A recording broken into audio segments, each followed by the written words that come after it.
ओम ज्ञानतिमिरान्धस्य ज्ञानाञ्जनशलाकया चक्षुरुन्मिलितं येन तस्मै श्रीगुरुवे नमः। श्रीचैतन्यमनोभीष्टं स्थापितं येन भूतले स्वयं रूपकदा मह्यं ददाति स्वपदान्तिकं। वन्देऽहं श्रीगुरो श्रीयुतपदकमलं श्रीगुरून् वैष्णवांश्च श्रीरूपं साग्रजातं सहगण रघुनाथान्वितं तं सजीवं साद्वैतं सावधूतं परिजनसहितं कृष्णचैतन्यदेवं श्रीराधाकृष्णपादान् सहगण ललिता श्रीविशाखान्वितंश्च। नमो विष्णुपादाय कृष्णपृष्ठाय भूतले श्रीमते भक्तिवेदांत स्वामी निति नामिने। नमस्ते सारस्वती देवे गौरवाणी प्रचारिणे निर्विशेष शून्यवादी पाश्चात्य देशतारिणे। जय श्री कृष्ण चैतन्य प्रभु नित्यानंद श्री अद्वैत गदाधर श्रीवासदि गौर भक्तवृंद। हरे कृष्ण कृष्ण कृष्ण हरे हरे, हरे राम राम राम हरे हरे। ओके, तो आज हमें 49 श्लोक से स्टार्ट करना है। 49th verse.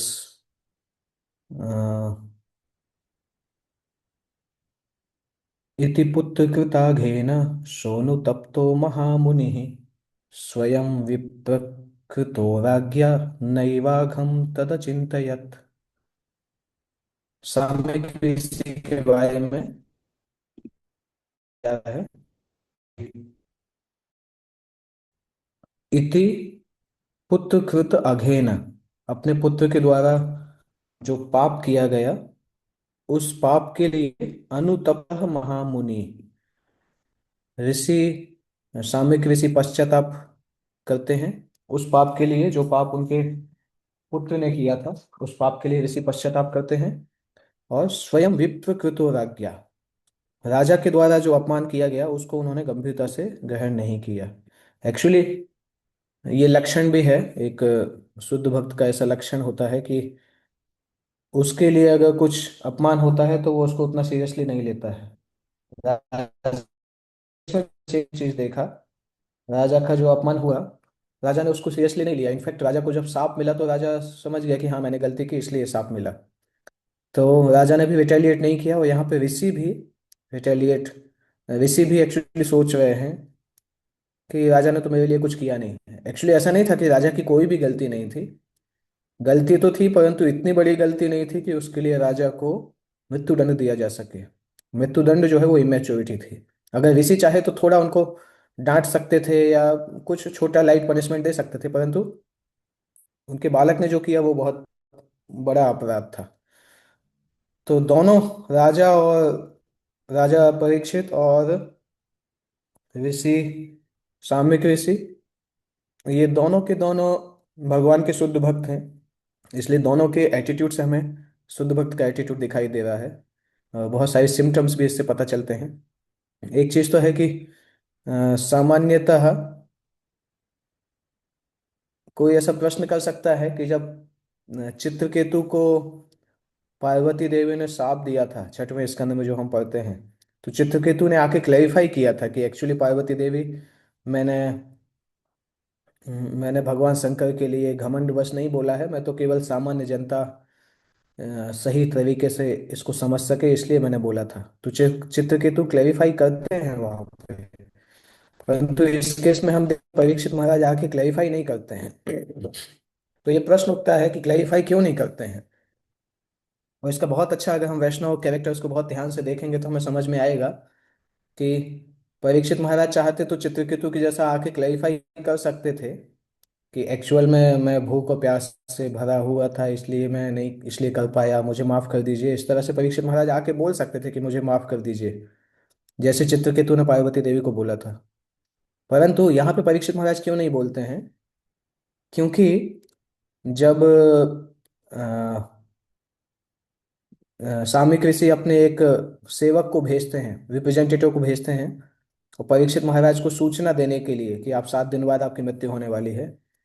तो सामयिक ऋषि इतने पश्चाताप के साथ उस सेवक को भेजते हैं, इतने दुख के साथ भेजते हैं और माफी मांगते हैं कि हमारे मेरे बेटे से इतनी बड़ी गलती हो गई। तो परीक्षित महाराज को समझ में आता है कि ऋषि खुद ही दुखी हैं कि इस तरह से इस तरह से मेरे साथ हो गया। अब अगर मैं उनके पास जाके माफी मांगूं तो ऋषि को और लज्जा होगी, क्योंकि अभी ब्राह्मण का शाप तो भंग नहीं कर सकते हैं। परंतु अगर परीक्षित महाराज जाके बोलेंगे नहीं नहीं ऋषि मुझे बचा लीजिए या माफ कर दीजिए, तो फिर वो ऋषि को और भी लज्जित लज्जा फील होगी। तो परीक्षित महाराज सामयिक ऋषि की प्रसन्नता के लिए, सामयिक ऋषि को कंफर्ट प्रदान करने के लिए माफी मांगने के लिए नहीं गए, क्योंकि वो जानते थे कि सामयिक ऋषि खुद ही दुख में हैं, तो उनसे अगर मैं जाके माफी मांगूंगा मांगूंगा तो उनको और लज्जा फील होगी। तो वैष्णव अगर कुछ भी करता है वो दूसरे की खुशी के लिए करता है, स्वयं स्वयं की खुशी के लिए एक्चुअली वैष्णव कुछ इतना सीखता नहीं है। खुद के लिए चाहे कुछ भी हो, परंतु दूसरे के लिए उसका जीवन होता है। वैष्णव का मुख्य जीवन जो है वो दूसरे की, संसार की खुशी के लिए रहता है, उसके लिए वो किसी भी लिमिट तक सेक्रीफाइस कर सकते हैं। इनफैक्ट वो वैष्णव उतना उच्च माना जाता है जो जो अपना सब कुछ दूसरों की खुशी के लिए समर्पण कर देता है। यहाँ पे दूसरों की खुशी मतलब मटेरियल खुशी नहीं है, दूसरों के आध्यात्मिक जीवन को बढ़ाने के लिए। कभी कभी वैष्णव दूसरे के आध्यात्मिक जीवन को बढ़ाने के लिए बहुत कठोर भी हो सकता है, कठोर दंड भी दे सकता है तब, परंतु वो दंड भी दूसरे के लिए अच्छा होगा। पर्सनल लेवल पर वैष्णव कोई भी दुख उठा सकता है दूसरे को कंफर्ट प्रदान करने के लिए। वो एक वैष्णव का लक्षण होता है, नेचुरल उनके अंदर करुणा भावना होती है। तो परीक्षित महाराज और साम्यक ऋषि के केस में भी हम देखते हैं, वहां पर चित्रकेतु के केस में हम देखते हैं कि उन्होंने क्लैरिफाई किया, क्योंकि पार्वती देवी सही में मिसअंडरस्टैंड की थी। यहाँ पे साम्यक ऋषि ने मिसअंडरस्टैंड नहीं किया था, साम्यक ऋषि तो समझ गए थे, वो पछतावा भी कर रहे थे। परंतु पार्वती को पछतावा नहीं हुआ था, वो तो मिसअंडरस्टैंड करके साफ दे चुकी थी। तो इसलिए चित्रकेतु राजा ने जाके उनसे माफी मांगी। तो मुनि ने अपने पुत्र के पाप के लिए पश्चाताप किया, राजा के अपमान को ज्यादा गंभीरता से नहीं लिया। महाराज परीक्षित द्वारा मुनि के गले में मृत सर्प लपेटना कोई गंभीर अपराध नहीं था, किंतु श्रृंगी द्वारा राजा को शापित किया जाना गंभीर अपराध था। ये हमने डिस्कस किया कि वो गलती थी, परंतु इतनी बड़ी गलती नहीं थी कि उसमें मृत्युदंड दिया जाए। परंतु ये भी था कि ये गंभीर अपराध था, परंतु एक मूर्ख बालक के द्वारा हुआ था। इसलिए मूर्ख बालक अगर कुछ करता है तो उसको फाइनली माफ कर देते हैं। महाराज परीक्षित ने भी मूर्ख ब्राह्मण द्वारा दिए गए शाप की ओर ध्यान नहीं दिया, उल्टे उन्होंने इस विषम स्थिति का लाभ उठाया और भगवान की महद इच्छा से श्री सुखदेव गोस्वामी की कृपा के माध्यम से जीवन की चरम सिद्धि प्राप्त की। वास्तव में यह भगवत इच्छा थी, ये हमने पढ़ा पहले भी। भगवत इच्छा की पूर्ति में महाराज परीक्षित, साम्यक ऋषि तथा उनका पुत्र श्रृंगी, ये तीनों निमित्त के जैसे थे। इसलिए इनमें से किसी को कोई कठिनाई नहीं हुई, क्योंकि हर काम परम पुरुष के संबंध में किया गया था। ओके, नेक्स्ट श्लोक। प्रायसः साधवो लोके परद्वन्द्वेषु योजिताः न व्यथन्ति न हृष्यन्ति यत आत्मा गुणाश्रयः। प्रायसः साधवो लोके, सामान्य लक्षण होता है ये साधु संत गणों का। ये परह द्वंद्वेषु योजितः, दूसरों के द्वारा अगर उनको संसार के द्वंद्व में लगाया भी जाए, तो भी जो संत पुरुष होते हैं वो कभी भी संसार के द्वंद्व से व्यथित नहीं रहते हैं, कभी भी व्यथित नहीं होते संसार के द्वंद्व से। ये उनका नेचुरल नेचुरल लक्षण होता है। ना व्यथंती ना हृष्यंती, ना दुखी होते हैं ना प्रसन्न होते हैं। संसार का दुख मिलने से दुखी भी नहीं होते हैं, संसार का सुख मिलने से हर्ष हर्ष भी नहीं मनाते हैं। क्योंकि यत आत्मा गुणाश्रय, क्योंकि उन्होंने अपने दिव्य गुण का आश्रय लिया हुआ है। इसलिए कभी भी इस संसार के द्वैत भाव उनको अफेक्ट नहीं कर पाते हैं। अध्यात्मवादी जन ज्ञानी योगी तथा भगवत होते हैं। ज्ञानियों का लक्ष्य ब्रह्म में तदाकार होने की सिद्धि प्राप्त करना होता है। योगी सर्वव्यापी परमात्मा की अनुभूति करना चाहते हैं, वो भक्तगण भगवान की। ये तीन प्रकार के अध्यात्मवादियों का वर्णन किया जा रहा है, ज्ञानी योगी और भक्त। ज्ञानी ब्रह्म ज्योति में जाते हैं, योगी जो परमात्मा में ध्यान लगाते हैं, परमात्मा की अनुभूति करना चाहते हैं, और भक्तगण भगवान की सेवा में लगे रहते हैं। तीनों अध्यात्मवादी हैं, और तीनों के ग्रेडेशन में अगर देखा जाए तो सबसे ऊंचा भक्त को माना जाता है। और एक तरह से देखा जाए तो तीनों भगवान की अवस्थाएं हैं। एक भगवान की ब्रह्म ज्योति है, दूसरे भगवान का परमात्मा का रूप है, तीसरा भगवान की व्यक्तित्व की प्रेममयी सेवा है। इसलिए ये सारे अध्यात्मवादी प्रकृति के तीनों गुणों से तो ऊपर रहते हैं। और इसलिए न हृष्य न व्यथंती न हृष्यंती, ये लक्षण तीनों में दिखाई दिए जा सकते हैं, क्योंकि भौतिक सुख दुख तीनों गुणों से आते हैं।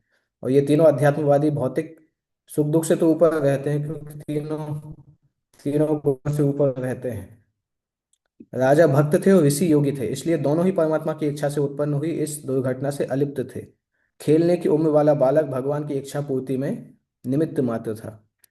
राजा महान भक्त थे, और ऋषि जो थे वो महान योगी भी थे, भक्त भी थे। और बालक इनोसेंट छोटा बालक था, तो भगवान की इच्छा पूर्ति में उसको उपयोग किया गया। तो कभी कभी कोई लीला को जो हमें समझना होता है, तो एक चीज समझना इंपॉर्टेंट है कि अगर उस लीला को हम पूरी तरह से डिवाइन तरीके से ही लेते हैं कि भगवान का प्लान था इसलिए ऐसा हुआ, तो वो वास्तविक वो बात तो ठीक है। परंतु अगर हम उसको केवल भगवान का प्लान समझ के लेते हैं, तो हम साधना के लिए, साधना भक्ति के लिए इंपॉर्टेंट लेसन्स नहीं सीख पाते हैं। ये एक चीज हमें यहाँ पे देखना होगा।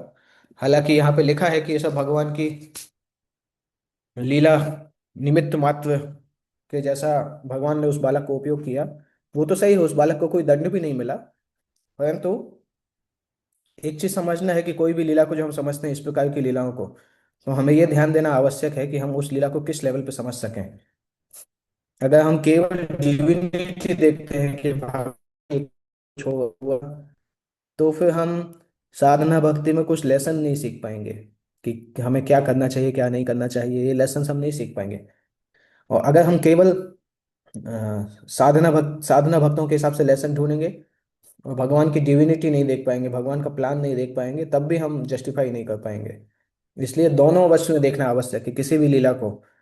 जैसे अर्जुन विषाद जो हुआ था, तो हम जानते हैं कि भगवान ने अर्जुन को उस अवस्था में डाला जिससे कि अर्जुन मोह में आके प्रश्न पूछें और भगवान भगवत गीता बोल सकें। ये हम सभी जानते हैं। परंतु उसके बाद भी आप देखेंगे शिल प्रभुपाद और पूर्ववर्ती जो आचार्य हैं, श्रील भक्ति सिद्धांत सरस्वती ठाकुर, रामानुजाचार्य, इन सभी ने भगवत गीता के श्लोकों पर एक्सटेंसिव कमेंट्री लिखी है कि अर्जुन के शोक से क्या क्या समझ सकते हैं, सामान्य व्यक्ति को क्या समझना चाहिए, भक्तों को क्या समझना चाहिए। तो दोनों एस्पेक्ट हैं, भगवान का प्लान है, परंतु भगवान के प्लान के अंदर बहुत सारी टीचिंग्स होती हैं हमारे सीखने के लिए। और अगर उनको सीख सकते हैं तो हम उसी चीज से सीख सकते हैं कि इस भक्त ने ये लीला की। यहाँ पे देखिए आप, जैसे एक चीज है, सुखदेव गोस्वामी जब बोल रहे हैं तो 7वें स्कंद में ये नारद मुनि की पिछली लाइफ के बारे में बता रहे हैं। पिछली की पिछली लाइफ, जब नारद मुनि गंधर्व थे, उपवर्ण गंधर्व थे, उस उस लीला का वर्णन सुखदेव गोस्वामी कर रहे हैं। और नारद मुनि ऑडियंस में बैठ के सुन रहे हैं। कितना यूनिक है। नारद मुनि को पता है कि मेरी गलतियों का बताया जा रहा है कि मैंने ऐसा ऐसा किया, फिर मुझे शाप मिला, फिर मैं दासी पुत्र बना, उसके बाद मैं नारद बना। तो तब भी नारद मुनि को कोई ऐसा लग नहीं रहा है ऑडियंस में बैठे बैठे कि देखो मेरी बुराई की जा रही है, मेरे बारे में गलत बताया जा रहा है। उन्होंने कोई आंदोलन करना चालू नहीं किया। उल्टे वो खुश थे कि देखिए, अगर भगवान की इच्छा से, मेरी गलती से अगर दूसरे लोगों को कुछ सीखने मिलता है, भगवान के पास जाने का मौका मिलता है, तो फिर मेरी गलती पूरी दुनिया में ब्रॉडकास्ट करनी चाहिए। हमारे केस में क्या होता है, अगर कोई गलती करते हैं और कोई भक्त अगर बोलने लगे तो बोलते हैं, नहीं नहीं नहीं प्रभु जी, पब्लिक में मत बोलना, अकेले बोलना हो तो बोल देना, पब्लिक में मत बोलना।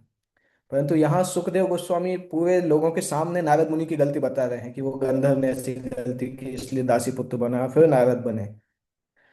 और उस समय तो सभी लोग सुन रहे हैं, साथ साथ श्रीमद् भागवतम में रिकॉर्ड भी हो रहा है। उसके बाद हम सभी लोग, जो भी लोग भागवतम पढ़ेंगे उस गलती को सुनेंगे, परंतु नारद मुनि को कोई फर्क नहीं पड़ा।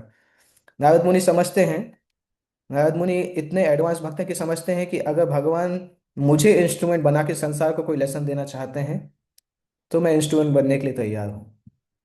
भले उस इंस्ट्रूमेंट के द्वारा मेरे मेरी गलतियों को ब्रॉडकास्ट किया जाए या मेरी अच्छाई को ब्रॉडकास्ट किया जाए, परंतु मैं इंस्ट्रूमेंट बनने के लिए तैयार हूँ। एक और एग्जाम्पल हम देख सकते हैं। जैसे जब समुद्र मंथन लीला हो रही थी, तो जब जहर निकलता है तो भगवान शिव जी से बोलते हैं कि आप जहर का पान करिए। शिव जी जहर का पान करते हैं और उससे उनकी ग्लोरीज बढ़ती हैं, नीलकंठ के रूप से प्रसिद्ध हो जाते हैं। उसके समुद्र मंथन के बाद भगवान उन्हीं शिव जी को मोहिनी मूर्ति के द्वारा आकर्षित करते हैं, मोहिनी के द्वारा मोहित होते हैं, और उन्हीं स्थानों से शिव जी को लेके जाते हैं जहाँ पे शिव के भक्त तपस्या कर रहे हैं शिव जी की। मोहिनी के रूप में वो लड़की आगे भागती रहती है और शिव जी पीछे भागते रहते हैं। तो दोनों दोनों लीलाओं में भगवान ने भगवान शिव को इंस्ट्रूमेंट बनाया। एक एक जगह पे इंस्ट्रूमेंट बनाया भक्त के कंपैशन को दिखाने के लिए, कि भक्त को कितना कंपैशनेट होना चाहिए। और उस लीला को करने के बाद शिव जी को बहुत ग्लोरीज मिली, उनका नाम प्रसिद्ध हुआ। उस समय भी शिव जी इंस्ट्रूमेंट बनने के लिए तैयार थे।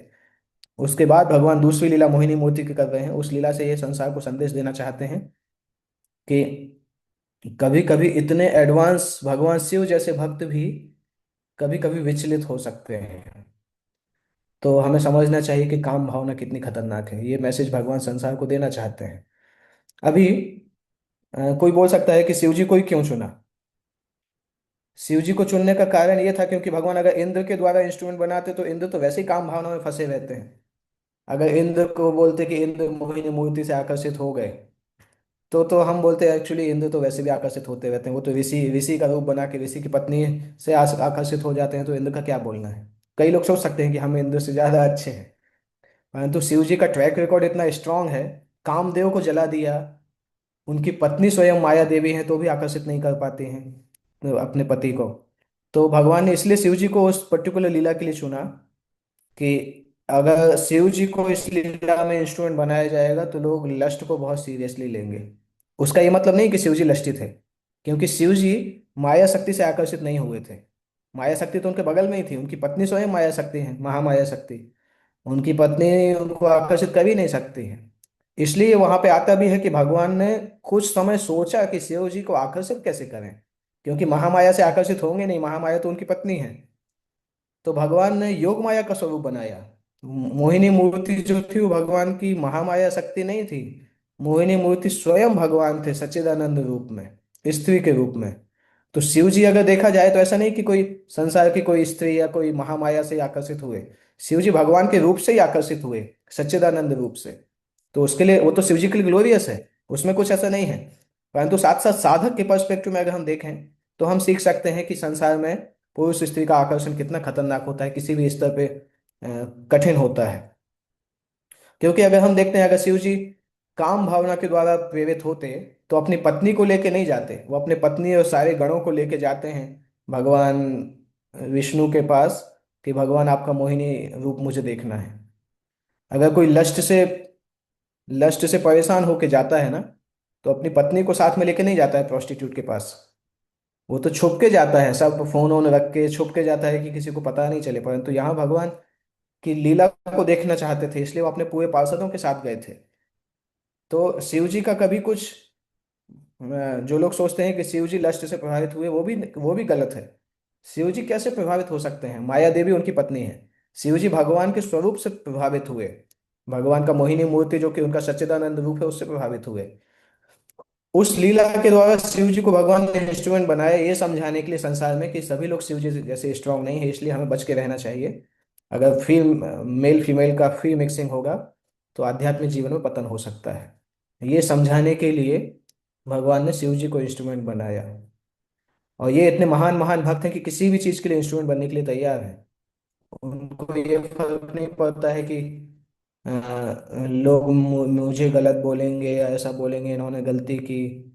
ये फर्क नहीं पड़ता उनको, यही फर्क पड़ता है कि भगवान मुझे किस लिए उपयोग करना चाहते हैं। शिव जी ने केवल ये सोचा कि भगवान डायरेक्टर हैं, अलग अलग मूवी बनाना चाहते हैं। पहली मूवी में मुझे विष पिला के मुझे फेमस कर दिया, अभी दूसरी मूवी में मैं मोहिनी मूर्ति से आकर्षित हुआ और मेरे द्वारा भगवान ये गंभीर संदेश देना चाहते हैं। तो भगवान जिस जिस मूवी में मुझे एक्टर बनाना चाहते हैं मैं एक्टर बनने के लिए तैयार हूँ। ये शुद्ध भक्त का भाव होता है। उसके लिए मुख्य भाव होता है तत्सुखे सुखत्वम, भगवान के सुख में सुखी होना चाहिए। पर्सनल कोई एजेंडा होता ही नहीं है। किसी भी अवस्था तक वो भगवान को संतुष्ट करने के लिए तैयार है, फिर चाहे हमारे साथ कुछ भी हो। तो ये एक बहुत इंपॉर्टेंट मैसेज यहाँ पे भी आया है कि परीक्षित महाराज, साम्यक ऋषि, दोनों ही इस घटना से अनासक्त थे। दोनों को ये ऐसा फर्क नहीं पड़ा था कि ऐसा क्यों हो गया। परीक्षित महाराज स्पेशली कभी सोचे नहीं कि मेरे साथ ऐसा क्यों हुआ। अगले अध्याय में हम देखेंगे परीक्षित महाराज प्रार्थना करते हैं कि मुझे मार दीजिए, कोई समस्या नहीं, मैंने इतना पाप किया है तो मुझे मार दीजिए, वैसे भी मैं पापी व्यक्ति हूँ। और ऋषि अपने आप में दुखी होते हैं कि इतने महान राजा को मेरे बेटे ने ऐसा श्राप दे दिया। तो ये वैष्णव कल्चर है। वैष्णव कल्चर की सीरियस, और अगर वैष्णव कल्चर के ये छोटे छोटे कार्यकलापों को अगर हम नोटिस करेंगे तो हम देखेंगे वैष्णव कल्चर दुनिया का सबसे सबसे रिफाइंड कल्चर है। इतना अच्छा कल्चर संसार में कहीं भी नहीं है। इतना सटल तरीके से आध्यात्मिक चेतना को डेवलप करना, कोई और कल्चर में इस तरह से आध्यात्मिक चेतना डेवलप नहीं हो सकती। इसलिए भक्ति योग देखने में बहुत आसान लगता है, परंतु भक्ति योग जब कोई आगे बढ़ता है शुद्ध भक्ति तक पहुंचने के लिए, तो भक्ति योग बहुत सटल होता जाता है, बहुत सूक्ष्म होता जाता है। और हमें कृपा है कि आचार्यों की कृपा से हम इसको पालन कर पा रहे हैं कलयुग में इतनी आसानी से। अदरवाइज ये भक्ति योग एक गोपनीय विज्ञान भी है, जो कि सभी लोग हमेशा पालन नहीं कर पाते हैं। बाकी योग करते रहते हैं, ध्यान करते रहते हैं, परंतु भक्ति योग सभी लोग हमेशा पालन नहीं कर पाते हैं। ये कलयुग में हमें चैतन्य महाप्रभु की कृपा से मिला है, प्रभुपाद जी की कृपा से मिला है, ये हमारा सौभाग्य है। तो यहाँ पे अध्याय कंप्लीट होता है। कल हम इस अध्याय का समरी देखेंगे अगर वो अवेलेबल रहा तो। अदरवाइज हम पहले स्कंद का अंतिम अध्याय 19th चैप्टर स्टार्ट करेंगे कल की क्लास से। तो यहाँ पर एंड करते हैं। श्रीमद् भागवतम की जय, जगत गुरु शिल प्रभुपाद की जय, निताई गौर प्रेमानंदे, हरि हरि बोल।